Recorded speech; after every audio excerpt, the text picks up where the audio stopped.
প্রধান উপদেষ্টা doctor Mohammad ইউনূসের press সচিব শফিকুল আলম বলেছেন, হাসিনাকে বাংলাদেশে এনে বিচার করাই সরকারের মূল লক্ষ্য এবং একমাত্র উদ্দেশ্য। শেখ হাসিনাকে বাংলাদেশে এনে বিচার করা অন্তর্বর্তীকালীন সরকারের মূল লক্ষ্য বলে জানিয়েছেন প্রধান উপদেষ্টা প্রেস সচিব শফিকুল আলম। মঙ্গলবার সন্ধ্যায় রাজধানীর ফরেন সার্ভিস একাডেমিতে এক সংবাদ সম্মেলনে এক প্রশ্নের জবাবে তিনি একথা বলেন। তিনি বলেন, কিছুদিন আগে জাতিসংঘের মানবাধিকার কমিশনের যে রিপোর্ট বের হয়েছে সেখানে আওয়ামী লীগ এবং হাসিনাকে মানবতা বিরোধী কাজের জন্য দোষী সাব্যস্ত করা হয়েছে।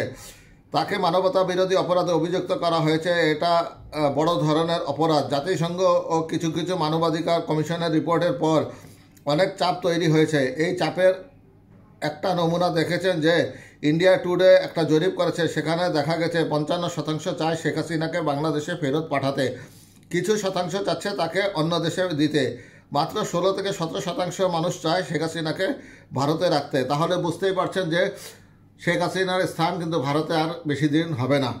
শেখ হাসিনাকে ফেরত এনে সশরীরে বিচার করানো সরকারের প্রধান লক্ষ্যগুলোর মধ্যে অন্যতম বলে জানান শফিকুল আলম। আগামী নির্বাচনে আওয়ামী লীগের অংশগ্রহণ নিয়ে সরকারের চিন্তাভাবনা কি জানতে চাইলে শফিকুল আলম বলেন, আমরা বারবার বলছি এ বিষয়ে দেশের জনগণ সিদ্ধান্ত নেবে। তবে আমাদের একটাই কথা, আওয়ামী লীগের যেসব নেতাকর্মী ও সমর্থক জুলাই গণহত্যার সঙ্গে জড়িত, গুম খুনে জড়িত, দুর্নীতির সঙ্গে জড়িত, তাদের সবার বিচার হবে। এটা হওয়ার পর দেশের মানুষ ও রাজনৈতিক দলগুলো সিদ্ধান্ত নেবে আওয়ামী লীগের বিষয়ে তারা কী ভাবছেন।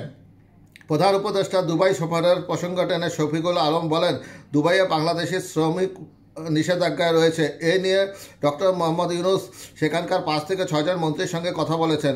আমরা আশা করছি এই নিষেধাজ্ঞা দ্রুত উঠে যাবে, সেখানে আবারও বাংলাদেশি শ্রমিক যেতে পারবে। এই নিয়ে সরকারের কাজ চলমান রয়েছে। সংবাদ সম্মেলনে উপস্থিত ছিলেন উপসচিব আবুল কালাম মজুমদার।